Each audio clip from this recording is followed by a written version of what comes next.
Hello everybody and welcome back to the Dungeon Masters Book Club. I am one half of your favourite podcasting presentation crew, who I think get better and better each time, personally. I think so, yeah. And modestly, definitely.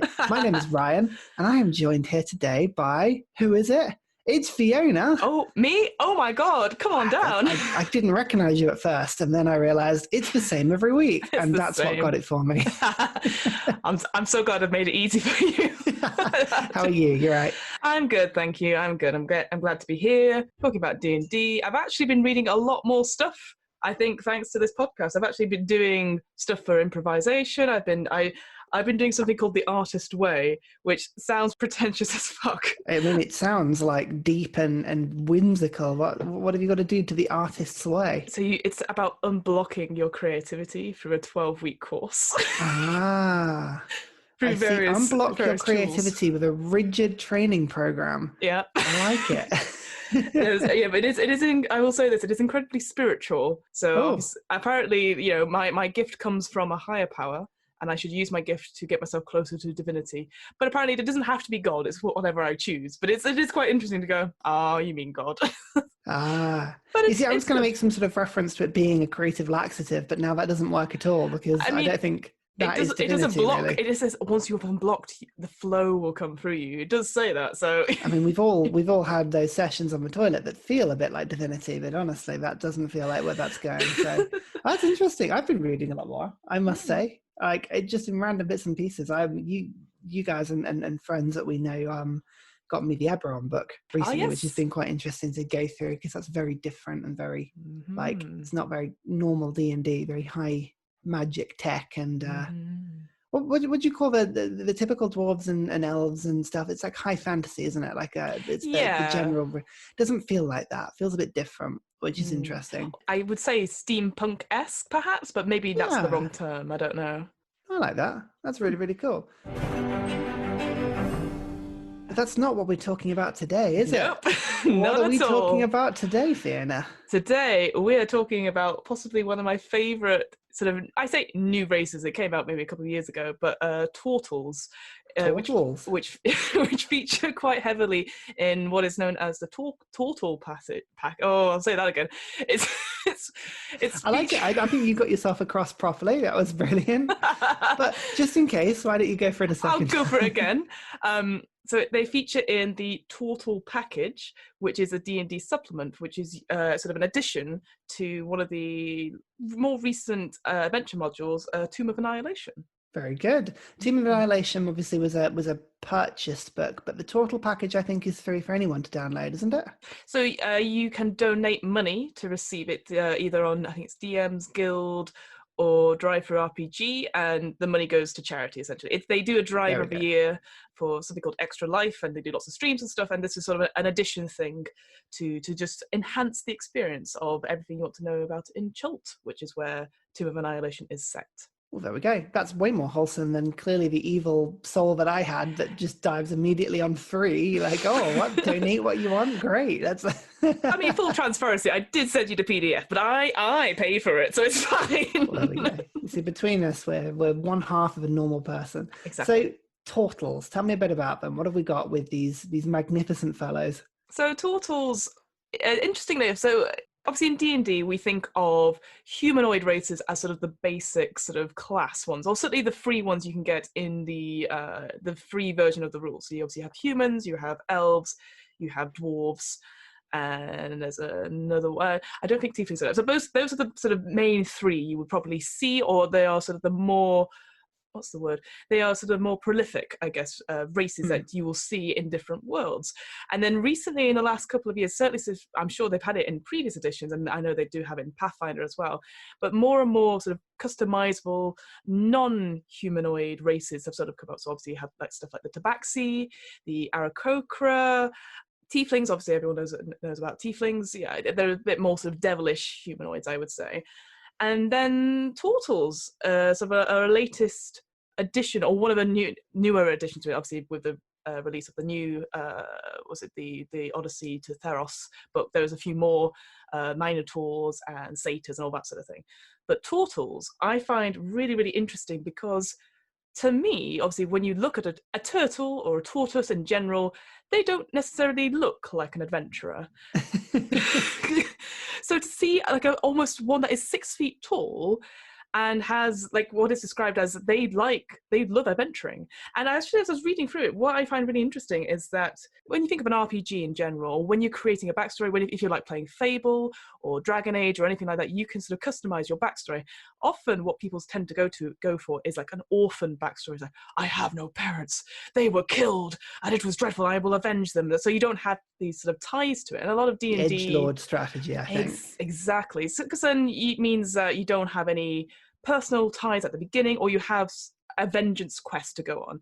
And tortoises are interesting because they are born, they are solitary creatures for the first bit of their lives. They hatch from eggs, but there's no one there to protect them or look after them per se. The sort of parents watch over the eggs and then go, and then the tortoise sort of left to defend themselves for a good portion of their life. And then they'll have sort of a wanderlust thing where they want to go and adventure, to meet new people, and they are quite social creatures. But then when it comes to the end of their life, about 50 years, they will look to sort of settle down, mate, and then the whole cycle sort of repeats itself. So it's like a very weird version of an edgelord per se, which has a really nice humble beginning, and I quite like that.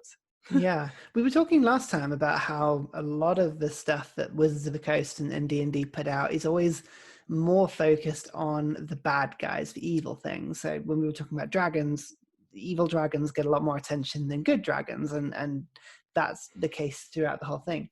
So I thought it was really nice to actually see a lot of backstory and a lot of stuff about what is undeniably a good race. Like a lot of races in D&D are like, well, they may align to this or they may align to that. But Tortles definitely, these guys are pretty good. You know, unless you've really got yourself a proper edgelord, these guys are going to be generally lawful, generally good, generally lovely and sweet and slightly gullible, but love to adventure. And you're right, they feel more animalistic than like a humanoid race per se. It does feel more like an animal has learnt to walk on two legs and actually grow a brain, rather than sometimes when you look into D&D you see humans and then obviously, right, well, it's like a cat human or a dog human or whatever. These guys, they do seem really different. It is quite interesting.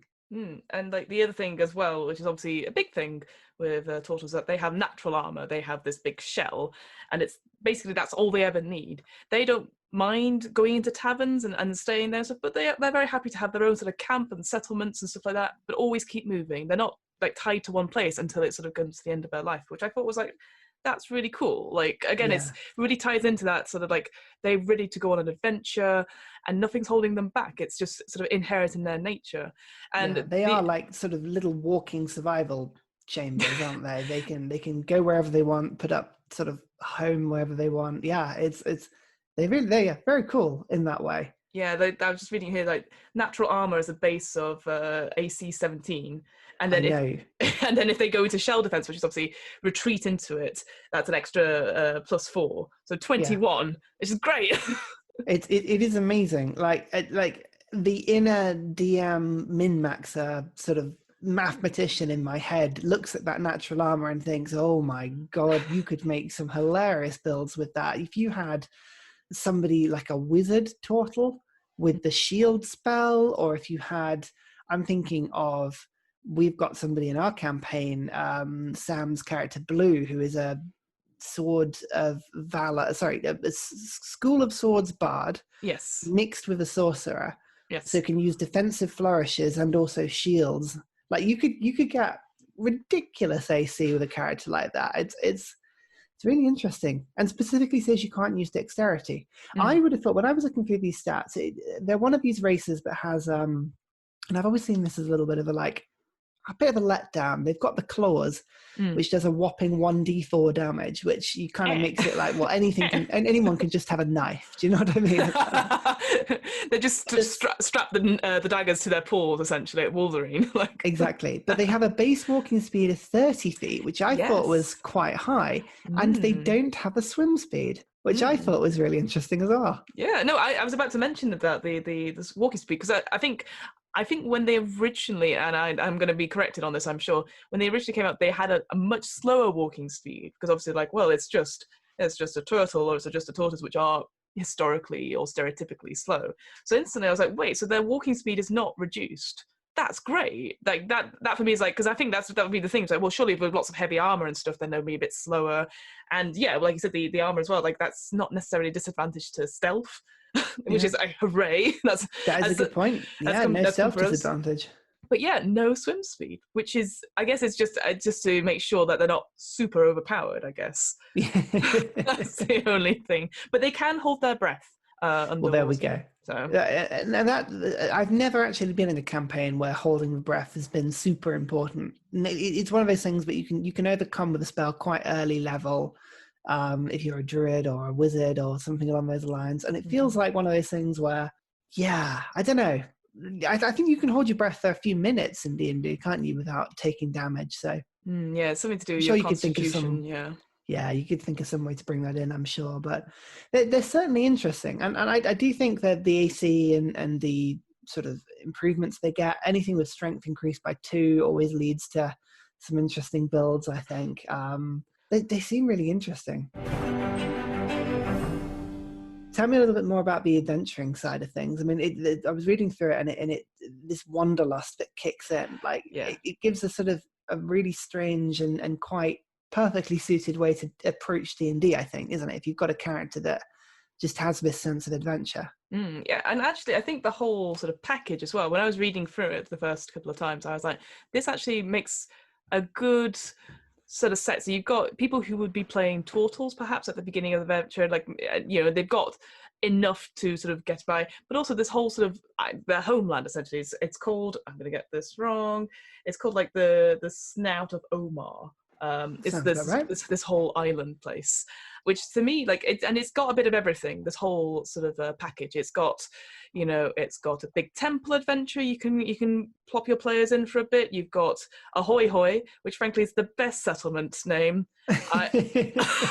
That's going in a campaign at some point because I love that. Hoi Hoi. You've got to say it a little bit camp though, otherwise it doesn't work. Hoi Hoi. And you've got the mud pits of Florb. Which again is an interesting sort of mystery one, which we'll probably come back to, and then a little bit about the Yuan-ti, which obviously is quite a big deal in Tomb of Annihilation, and another humanoid race, I guess more deemed evil humanoid race, animalistic, race, about, well, humanoid that turn into snakes. You can tell I've not read this properly. I just kind of skimmed through those bits, but yeah, it's enough. I feel like you have enough in this sort of adventure that you can have people who are interested in playing Tortles, maybe like a group of adventurers, or even if for whatever reason you are in an adventure or a campaign where either the start or in the middle you're on your way somewhere, you get shipwrecked and you lose someone in a big fight or whatever, you could just pop up in a Hoi Hoi and the new adventurer is there ready to go off on the next adventure, and it just so happens to be a Tortle. So it's like lots of little things I just thought like, ooh, this is quite cool. Like, it's just coming in a very neat package, which is detailed enough, but quite vague in some areas as well. So yeah.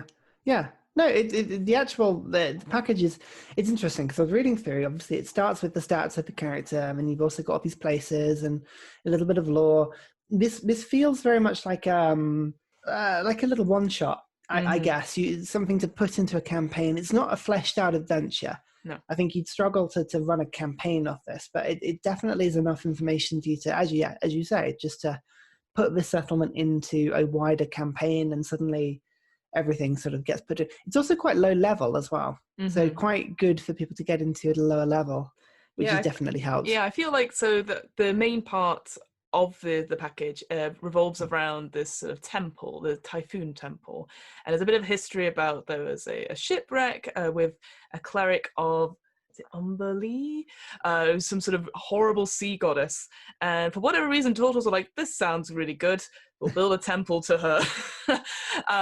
And it's fallen to ruin, and Tortles have not been there, so obviously like, oh well, possibilities for treasure and adventure, and the whole sort of adventure I think is aimed at sort of level 4, maybe 5 or 6, and actually it's reading through it, it's very easy enough. I think it's one of those ones, because as you know, I am one of those people that likes reading through adventures going, good, I know what's 2 rooms ahead. I don't have to suddenly just go, and I can look back to it and I go, well, if they fail, they fail. If they get it, they get it. Whereas this thing, I think it's like it's big enough for at least a good group of people, so maybe 4 or 5 people to go through and try some stuff out, and it's good for like maybe someone who's not so confident in GMing, and it's like they're maybe not my first temple. That seems a bit immature or childish, but like I think it's a good one to start off and just see how it runs and stuff before maybe going on to write your own temple or dungeon sort of plans, or continue on into a bigger story. Perhaps maybe a good starting point, I thought. Yeah, it is a good replacement starting adventure, I think. The default is the Lost Mines of Philandra. I can never remember how you pronounce that. Vandelva. That sounds about right. But you're right. This does come across as a really, really good place to start a campaign. Mm-hmm. And like any really good module, not only does it have a random encounter sheet, but it's also got a random encounter sheet that is also then explained, which is one of the pet hates I have of a lot of bits in the DM, the Dungeon Master's Guide and Volos and all of these. I'm looking for it, Xanathar's Guide with these random encounter charts. Often you see something and it's like, this thing, and you go, what? I don't understand how this is possible. I've never heard of those. Well, there's no situation in which that would actually happen, whereas this actually gives a really good explanation of, you found some giant lizards. This is what is happening. Mm-hmm. This is what they would be doing, and if you are here, they're doing this. If you're not there, then they're doing this. Blah blah. Which I think is quite interesting. And I think obviously it is very heavily featured. So again, if you're not familiar with Tomb of Horrors, no. If you're not, very similar, I know, Tomb of Annihilation. Obviously, it's set around Chult, which has a very sort of like jungle, lost cities sort of theme.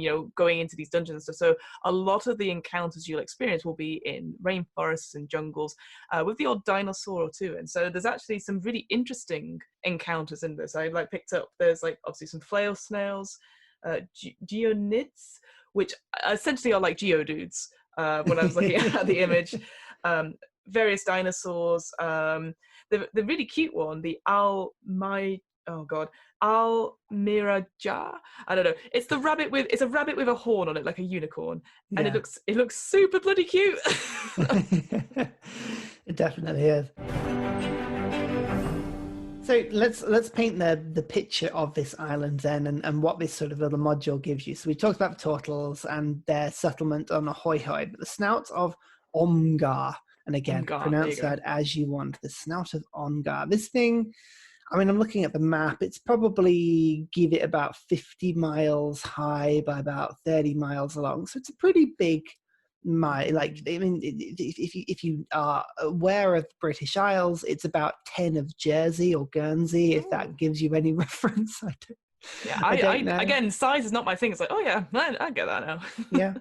And we've got a few things that we've sort of mentioned. So the mud pits are one of these little places on the island, which is sort of more of a little offshoot adventure, isn't it? With a little Methrit that lives there, which I thought was one of the coolest characters in this little module. He's a little mud Methrit that lives in the mud. I just thought it was an interesting little side thing to do. Yeah, and it's like, again, it's that sort of thing where you can offer to help or not, because nothing will. I guess it's one of those things that doesn't necessarily have a consequence, because quite a lot of the times when we do D&D, there's always like, oh, well, now you have to make a choice, and it's time bound, because if you don't make a choice, the bad thing will happen. Whereas this, what it is, you get to, and the Methrit explains like, I just want to go home and I don't know how to get home, and you just have to work out how to help that person. But obviously, if you can't help, they don't go home, but they don't leave, so that's okay. Well, that's the thing, and this is weirdly, when I was reading through this a little bit, I found it a little bit like, in a DM's point of view, you could see this being easily missed by a party, because the check to reveal that the Methrit, or this florb creature, something's troubling him and you need to help him, is really low. Like a DC wisdom check of 10 on an insight is, even for low level characters, if there's a couple of clerics or anyone with a wisdom sort of bonus, you probably at least a +4 or +5 on that check, you would imagine. And so you're expecting that to be done. But then it also says that Flor doesn't want to know people to go what's going on, and reveals the cause of its anxiety only if magically compelled to do so. Yes. It kind of leaves that decision with the DM, though, as to whether or not you tell the party that there is magical compulsion needed, and especially if the party don't do that, I could see this whole thing being missed quite easily. It does feel a bit mean as well, because it's like, I think it's quite a nice thing. Like, obviously you want to help it, and Mephites, I mean, I'm sure you'll correct me if I'm wrong, I can't remember if they're supposed to be like, oh, they're definitely evil. This one is appearing to be good, and maybe that's why you didn't decide check this particular one, because it's like, well, why does it want us to go into the mud pits? It seems really weird. But it's not doing it for any malicious reasons. So then to suddenly be like, right, we're going to zone of truth it. Like, I always feel like zone of truth is a very much like, zone of truth, you must tell me the truth right now. It's like, oh, okay. Got the zealots here with us today. What's the real price of this thing? It's a bit like... Yeah, exactly. I think methods are quite neutral, aren't they? They're sort of elemental creatures, but... Yeah, no, but it was interesting. You've got a mud pit which gives temporary health. There's an entrance to the elemental plane of Earth. They just chuck that in there. That's a definite like. I mean, could you imagine 4 level 3 characters stumbling across a plane, a portal to the elemental plane of Earth, and going through it without realizing what's going to happen? Especially if you're using this as a level 1 or like a first entry point into D&D. Oh, there's a portal. Let's go through. No, don't do that. But also, I think it's one of those things. So in a different RPG, I ran a game called of Labyrinth, which I know you've not seen, so don't worry about it. But essentially, there's a bit in it where the players had a choice to go through either 3 pools, and once they went into it, the reality changed slightly, and so they went into reality when it was just really, really hot. And the other 2 pools had disappeared, just this one. And instead of doing what I thought they were doing, going, oh, let's go back and see if we can get back the other way, they're like, well, this is fine now, and then continued the rest of the adventure being really, really hot and sweaty. It didn't really affect most things, but I had to keep mentioning that, by the way, the sun is really red. And it's just because they hadn't thought to be like, well, we can't go back. It's like, you've not tried. So that's the thing. I think it's another thing which people would miss. You go, oh God, we are now trapped here. How do we get, because I think in that panic, you would forget to maybe check you could go back. Yeah, it's amazing what you can miss in the panic of the moment, isn't it? I don't know what you're talking about. For once, I actually wasn't. And then obviously with the Typhoon Palace. Now this struck me as being possibly the largest piece of content in this particular module. So give me a little bit of the background as to this place. So you were talking about a shipwreck from before. I think that's kind of where it starts, isn't it? So there was a ship, which I've got down here, called the Bitch Queen, which again is it's a great name for a ship, which essentially was a floating temple to the sea goddess Umberlee. And there was a big shipwreck just off the coast, and the Tortles went and saved the crew, which was captained by a cleric of Umberlee. There's never named, which I'm always like, oh, that's a shame. You should always name big people like that. The captain then told the Tortles about Umberlee in a bit of a more flattering, right? Essentially cult style, like, hey, she was really cool. Don't worry about things. And they were like, well, we want to make you comfortable on our island. We'll just build you a temple so you can worship in peace. And that's where they sort of were. The crew and this cleric went for a long time. And then slowly but surely, the Tortles that built this temple died off through natural causes, not for any malicious reasons. No, from old age. And one by one, obviously, the other people sort of died from old age or other mysterious means, which we'll get to. And it just fell into ruin. And since then, it's been used as sort of almost like a haunted house area. So like Tortles would go, but then be frightened away by the noises and stuff like that. So only a team of really, brave adventurers can possibly go and, suss it out. And I think that's the thing for me, is that in this adventure, there's not really any weird noises and stuff unless you go in very deep. I think it's just the way to entice people to go and have a look rather than like keep anyone else out. Nothing gets a party interested than abandoned and weird noises. Those are 2 things that will get people's attention pretty heavily, I think. Read us really well, I think. Definitely. And the thing that I quite like about this particular dungeon is that there's no world-ending cataclysm at the end of it. It is sort of like an abandoned area that probably should be fleshed out and has some interesting stuff. And it does have a treasure room. which is, you know, important, and a very, very deadly trap. Just so deadly. I mean, welcome to D&D. Here is your first adventure. I'm going to spring this how would you describe it? Like a sort of boulder trap of some kind. Yeah, it's essentially like, it's just two, like you go through a passageway and then the two walls just come together and squish you. But essentially, like, you either make the dex save and you take half damage, or you don't. But it's an incredibly high full damage. I think it's like something like 50 points or something like that. So it's a deadly trap. Yeah. For anyone apart from, I would say, probably a high con barbarian raging at the time. Yes. Like that's gonna, it literally is, unless you make that save, that's pretty much an instant death, especially because, and again, it's one of these ones, a bit like a disintegration or a cone of coal. The creature reduced to 0 hit points by this damage is crushed to a pulp. Lovely.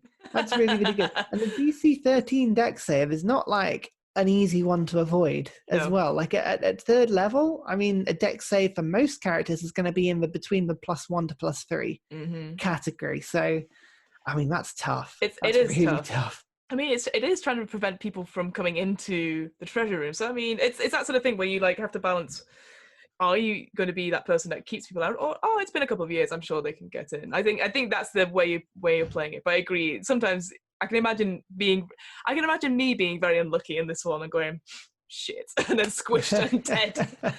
I'll tell you what my favourite room is, though, is right at the beginning, is the crab pool. Crab pool. All right. I don't know how this works, so I'm gonna have to read it out. Like, it just feels like one of those things where it could only end in tears, I feel. Where are we? Room 9 on the particular sheet. So it starts with a bit of a description with just what you read your players. Actually, this module is very good for giving a lot of description as to what you see when you arrive in an area, and it describes plastered walls of a dark room that are slick with moisture, and basically talks about a crab statue, yes, and lots of little crabs running around a pool of water, effectively. Yeah, and then it says, where is it? Detect magic reveals there is an aura of some kind of magic, the transmutation stuff. An identified spell can attain the following. So if you speak a prayer to Umbali whilst tossing 10 gold coins or more into the pool, you gain the ability to breathe water for 24 hours, which is great. But then any creature that damages the basin must succeed on a Constitution saving throw or be transformed into a crab for 24 hours. You're like, how are you supposed to know that? Sorry, I missed the big point, is that if a creature bathes in the pool, a dozen crabs scuttle out of holes in the giant stone crab sculpture to clean the bather. First of all, the thing is that I say, who would go and bathe in a crab pool? And I'm like, oh no, that would probably be me if it was described in such a way. But I just feel because it's a ruin. I don't know, even the most, I don't know. Now I'm second guessing myself. Even the most intelligent have you never people. been one of those people that's gone to a shopping mall and found one of those tanks of like ET feet fish? Ooh, no. You can stick your feet in and have them nibble on between your toenails and all the dead skin at the bottom of your feet. Nothing like that? Well, I'm very ticklish, so no. Because the one time I went to go get my toenails painted, I almost kicked the lady by accident because it was a horrible experience. So no. So as long as the crabs don't clean your feet, is what you're saying, it should be fine. Oh, totally. But also being surrounded by suddenly a lot of crabs. I think that's the whole point, is that obviously if you go in and it says if you go into bathe. So I can imagine adventurers going into the basin, but not necessarily sitting down in the water. Maybe, I don't know. It's one of those things where I can imagine it's you suddenly going, crabs, and then trying to hit the crabs and hurt the basin in some way, and then be transformed into a crab. Yeah. I don't know. It's a really cool idea, but I don't know if it works. So yeah, exactly. But it is quite a fun set of little magical effects that you can use just to give a party a little bit of enjoyment. And actually, that is something that not a lot of DMs, if they're doing their own content, certainly I'm sometimes forget to do this, is having things that aren't necessarily bad or a problem, just things that are things for the sake of being things. People really enjoy that sort of stuff. And it's amazing how people, I bet you if you played this, the party would find some way in order to use this particular fountain as or this particular pool as a way of getting through, like some sort of ingenious way of we're going to use it as a trap. I'm going to get the enemy to hit the pool when they're attacking me or something similar to that. I bet they'd do something like that. Yeah. It's not the only thing as well. So the one that got me was the throne room. So Yeah. whilst you're in there, there is a throne that sits in the room, and there are shadows and mimics. There is a mimic in this campaign. I love that. That was brilliant. But this throne just lets you control the weather as long as you're sitting in it. It's like great. And then you can transform into a seagull. Yep. Why not? But yeah, and the fact this throne room is again very the whole thing of Umberlee is like a sea goddess, so there's stuff about tentacles everywhere. So again, going back to the Mind Flayer episode, obviously I'm like, ooh, tentacles, Call of Cthulhu, the old thing. So I'm like, yes, tick tick tick. That's tick, the thing about D&D. There's two types of tentacles. There's Cthulhu tentacles, and then there's actual normal tentacles, which are forever tainted by the Cthulhu tentacles. That's the problem. Hey, tainted sounds like you think it's a bad thing. I'm sorry, but clearly, so you've got the Cthulhu tentacles, which are the good ones, and then the other boring tentacles, which are, I can't believe you said boring enough. tentacles. So, I mean, there's lots of different bits to keep the party busy. I mean, it's one of those things where there are more encounters in here than you think. Little one-off encounters of like elementals that appear and shadows that guard rooms and little bits and pieces. So there's plenty to get your teeth into, and a treasure room, which is an important thing. But then that's not the last thing, is it? There's one other thing you can find afterwards. Yeah, so there is a little bit further along, there is a cage which is haunted, and at some point where you go and first of all you have to think you've got to there's a large rug of smothering, which is my favorite thing in a campaign. Is that you always get them with a rug of smothering. They're like, it must be a mimic. No, it's a rug. I love that. But yeah, as once you've defeated that, if you go up to the cage and touch it in some way, a merfolk ghost appears and then tries to possess whoever it is, because they were tortured and killed, as so many people were in this room, this place, is as a tribute to Umberlee, and they believe that, they know that their unfinished business is to find their torturer, which is conveniently very close by, which should warn people, I think, what's about to come. So eventually you go from the temple into sort of the caves. There is a part in the adventure that just says blowholes, which again made me laugh for a bit too long than it needed to be. In the blowholes. In the blowholes. There's the other encounter with I was going to get it wrong. Is it a Zorn? Zorn? Zorn. I don't know how you pronounce it, but it sounds right. I'll let you off of that one. Oh, thank you. But Zorn's also, I think, one of my favourite creatures as well. You either feed them money or they fight you. And you could just throw money at it. It goes, oh, thank you, and then goes away. They're the capitalists of the D&D world. Yeah, that's a really good description of them. I like that. And then you get to sort of the shrine of Umberlee, which again is huge statue of a sea monster or a kraken, and you're like, you're gonna fight a kraken? No, you're gonna fight a 9-foot slug, which just so happens to be the cleric from all that time before who did something to misplease Umberlee in some way, and so she has now been transformed to this horrific creature. And it's a Karen crawler, to use the stats for it. And and that's really cool that you have to now fight the actual person that was there. I do feel Slug is a little bit of a one down. I thought maybe he'd just be tainted in some way, maybe elevated perhaps. No, this is proper godlike cursing. This one. This is, you are now a slug. Forever. And obviously if you kill the slug, the ghost is laid to rest, which I think is a nice sort of thing. The other thing to note in this sort of room, there is her holy symbol, the cleric one. And you find holy symbols of Umberlee sort of every fucking where, it seems to be, because they're very useful. It's how you get past the big trap if you have a holy symbol of Umberlee. Her holy symbol fills a person with dread. And I'm like, as you do. I don't think I like that.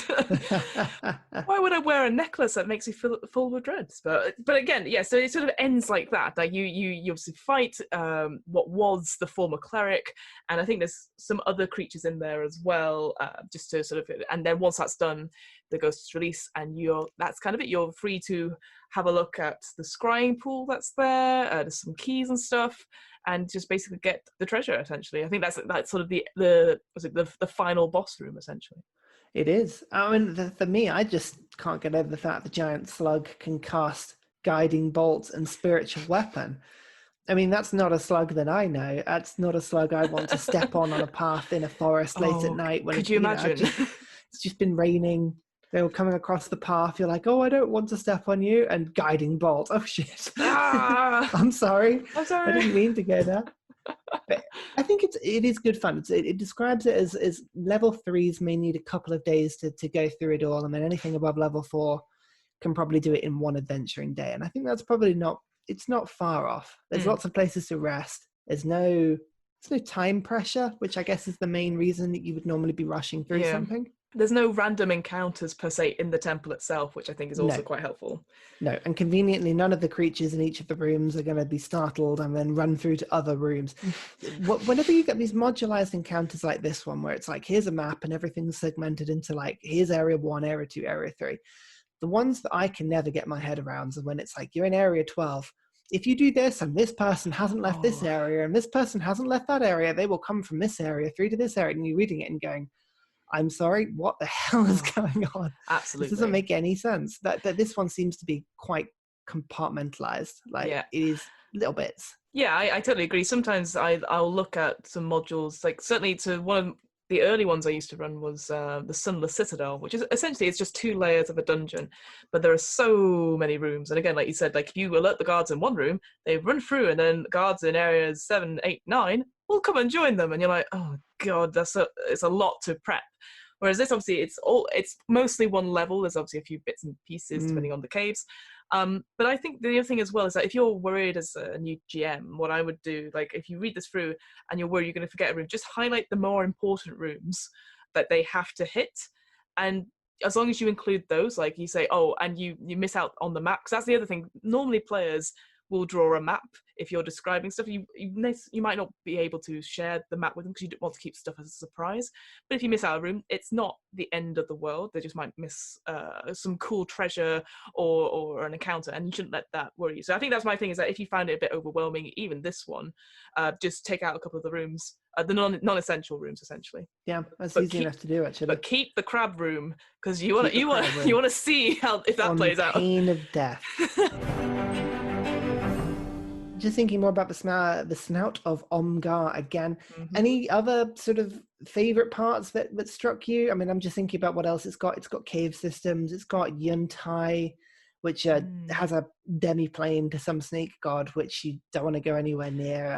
It sounds like a dangerous plane to go to. I think to me, it's, like I said before, it's got stuff in there, sort of like the quick sort of hooks for people. And you could fill it in with your own thing. So you could put in another similar setting to Ahoy Hoy if you're thinking, oh, they're getting a bit too far away from civilization and they're looking really, really hurt. I think the thing for me, just going back to it, the random encounters in general. So, and I'm sure obviously you do this for our campaign. I've had different thoughts about random encounters, because to me, I know what you do, right, is that you tend to roll them in advance. And then if we so happen to fail a certain check, you're like, okay, so this is now what happens. I don't know if it really says that in this book. It just says here they are. And then for me, it's always implied that you roll then and there. And that just seems a lot of hassle straight away. And I know some DMs actually don't bother with it at all. Like they just say, or they'll just plan the encounter, and whether you pass the check or not, you will encounter it in some way. Yeah, this one describes it as 3 checks a day, so like a morning, afternoon, and night one, and I think it's over 18 on a D20, something happens. You can do it like that, and there's no harm in going through it on the spur of the moment as you're doing it. I think the best time when that's most needed is when the party are improvising, or if, to use the best phrase that I can think of, are totally going off the rails of what you've organized, which sometimes happens in any sessions, even in like an example like this. If you're starting in a Hoi Hoi and you've got this adventure where they're going to go up to the Typhoon Palace, the first thing they're going to do is make their way through the forests to the mud pits of Florb. That's immediately where they're going to go and ignore everything that you've prepared. So random encounters are good to improvise on that level. And I think if you're a DM that thrives on making stuff up on the spur of the moment and improvising and really playing along with the characters. Like some people think that's actually how DMs in effect play as well, is by giving random things and having to deal with them in the spur of the moment. That's quite good. But if you know that there's a definite like thing that's going to happen, so like on our campaign, if I know you're traveling somewhere and you will be traveling for a certain amount of days, then I'll at least prepared the encounters that are the bare minimum that you're going to have to find unless you do something that again takes you off the rails. So I think there's probably a halfway medium of what works for you. Yeah. I mean, the thing I quite liked about this was in High Horn, you've got all of these sunken ships, of which most of them, if not all of them, have been plucked pretty much clean by the Tortle over various sort of occasions. But I think the honourable shout out has to be to the random suggestion that one of these merchant vessels seems to have the mummified or like preserved corpse of an archmage who wanted to be a lich but didn't do it. Like, that's horrifying. Yeah, on the sea mare, right? That's that one. I believe so. And there's references to Orcus, who's obviously we didn't really talk about that much, but is obviously part of the devils. Yes. Devil. No. Oh no. Demon.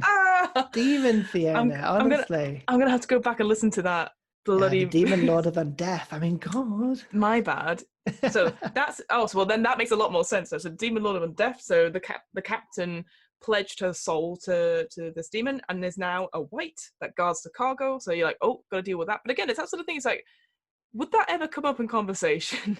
You're more likely to fight the wight rather than hear the backstory of like, I have been here, Orcus, you have saved me, etc. Yeah, I mean, at least from a DM's point of view, Orcus is so evil that, generally speaking, most people serving him will be pretty evil. So yeah, but yeah, a DC 28 strength check to unlock it. Yeah, the sarcophagus. I think even your barbarian would struggle with that, and you've got a giant belt of strength. I'd have to definitely be raging and then possibly use luck, and because it's underwater as well, so it's just got all these things. Yeah, it's a tricky one, I think, but also it's like one of those things where it's like, I guess it is just a story hook, but it doesn't really say, I don't know, for me this sort of is like, this is great, but then maybe because I don't tend to work like this, I usually have self-contained stories. But if they did go to these ships, I'd be like, right, what next? They've somehow found this this corpse with the scroll. Then what? They might just forget about it. And go, okay, well that was a dead end, fine. But I think the storyteller in me would be like, but you need to make a connection. Maybe, do you know who Orcus is? Is it related to the bigger story? That's if you're doing one. So I don't know. I feel like some of it. I don't know, I feel like some of these things obviously are there as sort of story hooks that you could expand upon, but for me, I'm like, I don't know where I'd go with that. It just feels like a throwaway detail that with all these things, you could always just change it to something else.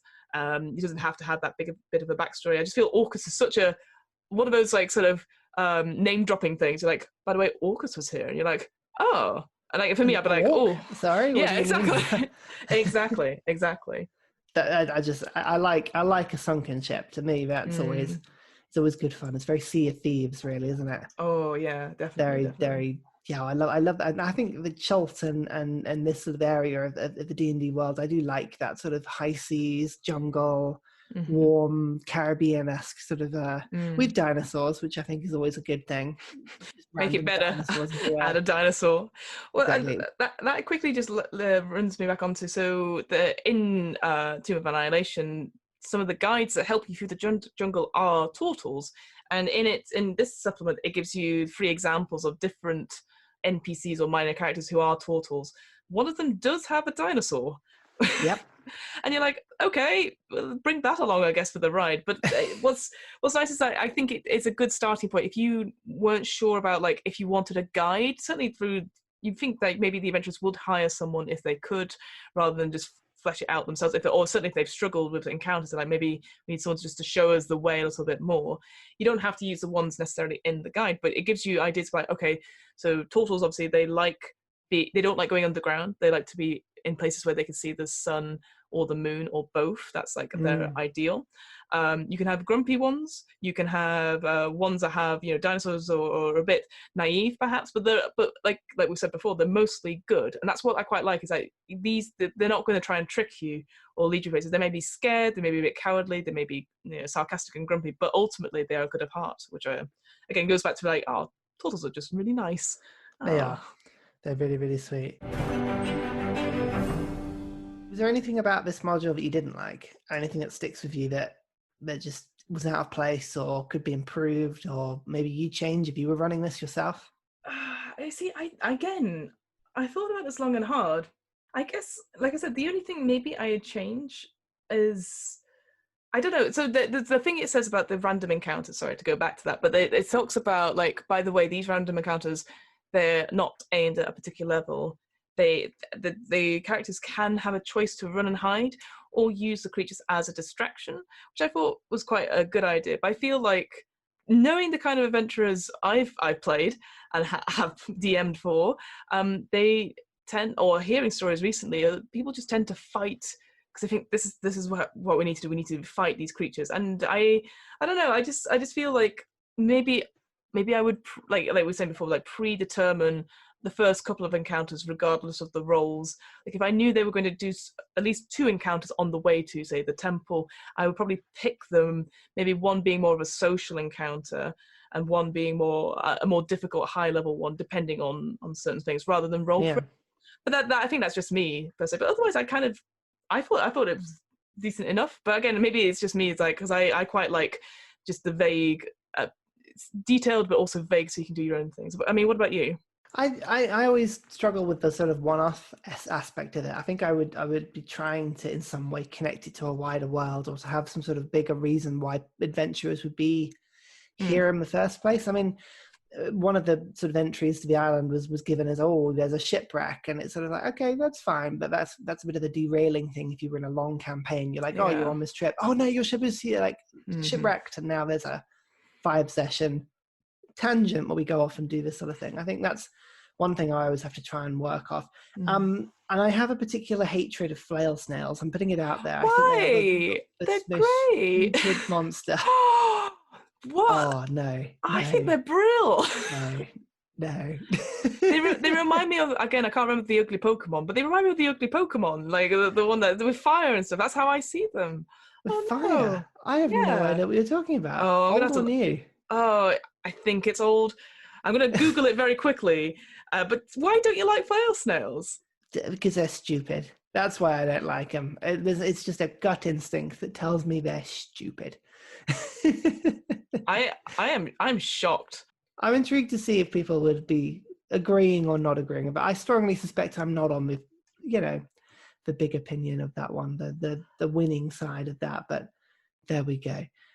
Magcargo, it's called. Magcargo. Hang on, I'm gonna paste it in the chat so you can see it. Hang on. I don't even know what a Magcargo is. I there you go. That Pokemon. That's how I see them. Oh my god, that's horrific. What's wrong with it? It's great. It is happy. I'll give you that. It's got a little smile on its face. I mean, it looks like it's drooling its own face, which is not a good thing. But I quite like that. Fire and rock. That's a cool type. That means, already that's immediately telling me don't bring a water type Pokemon to that fight. That's not going to go well. It's not going to work. And that is the module and Tortles. I really like that. It was a nice little a turn from some of the more dangerous topics we've been dealing with recently. I quite like that.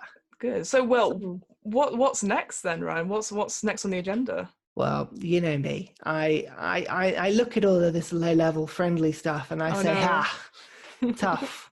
This is not what I like. We've skirted around a little bit in the last few sessions that we've been doing in terms of big, scary wars and planes of existence that are evil and dragons which are horrible and tough. And it got me thinking, how do you go about doing high-level combat as a DM? Ooh. So we're talking level 20 to epic level combat. Okay. So epic level, there are rules, and we're going to skirt off the epic rules very quickly, like next time, as to what you can do above level 20. It's not a full podcast, that bit, but it's interesting to go off. Wow. And we're going to be doing 3 little case studies of monsters that you would only ever fight if you are max level or thereabouts. We're going to have a look at the Astral Dreadnought. Oh my god! A horrific flying creature from Mordekainen's Tone of Foes that lives in the astral plane and no doubt has some fun with the GIF. We're going to have a look at Zariel, who we mentioned before in yes. the Descent into Avernus, but she's also in Mordekainen's Tone of Foes, and is a horrifically, I think, challenge rating 26 archdevil. So it's really, really interesting in terms of spellcasting and flying enemies. And then, of course, last but not least, we couldn't, if we didn't, go for the highest level creature that always is in D&D, the Tarrasque. No! So we're going to have a look at him as well, and how as DM you'd fight with any one of these three creatures in a campaign, because these things are... In the same campaign? Because these are tough, these are difficult, and getting your head around how to use them can be quite tricky. So I thought it might be fun. Well, Ryan, is there anything you'd like to plug? Any shows you are on, any Discord, any YouTube channels, etc.? Sure. Well, I'm on this fantastic podcast that goes through Dungeons and Dragons chapters. Apart from this one. Oh, sorry. I'm on YouTube. You can find me as Ursa Ryan. I play lots of games. You can also find me on TBA Mondays, a lovely D&D YouTube series. And you can often find me every now and then as a guest on What Am I Rolling podcast, which I'm sure you're going to mention now. I think I might.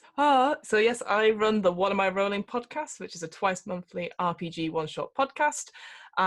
We do RPGs that aren't necessarily D&D, and definitely more gained for friendly and nice stuff that's happening. The next episode that's going to go out is one called Mouse Guard. We play mice, and it's very, very cute. But combat is a nightmare. So enjoy that one when that comes out. Combat in the Mouse Guard? Oh, surely. I'll have to show you fighting afterwards. for cheese. Oh, no. Oh, mate, that's not... The first rule of Mouse Guard is that it's called Guard Mice. That's your title, not Mouse Guard. So you're constantly getting those back and forth mixed up. But until then, we will see you all next time. Take care. Bye. Bye.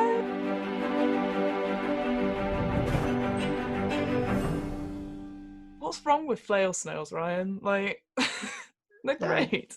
They're ridiculous. They're rubbish. I can't be dealing with them.